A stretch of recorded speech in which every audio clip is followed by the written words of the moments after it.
मैं हूँ छोटा डॉन, मैं हूँ बादलू, I'm Hannah Montana, আমার সাথে উড়বে বন্ধু।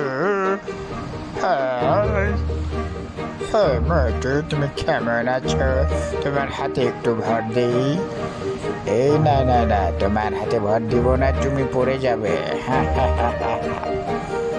মোটু মোটু, না তোমার পাশে দাঁড়াবো, তুমি আমার বন্ধু, আসো তুমি দুজনে কোলাকুলি করি। না, তোমার সাথে আমার বন্ধুত্ব হবে না, মেশানের সাথে হবে। তাহলে আমি চলে গেলাম পাতলুর কাছে। পাতলু, তুমি কেমন আছো? তুমি কি এনার্জি ড্রিঙ্ক খেয়ে শক্তি হবে নাকি? আমি খাইয়ে দেব তোমার ঠোঁটে। এই তোমার চশমাটা না অনেক সুন্দর, চশমাটা তুমি আমাকে দেবে? না, তুমি দেবে না, তোমাদের সাথে থাকবো না।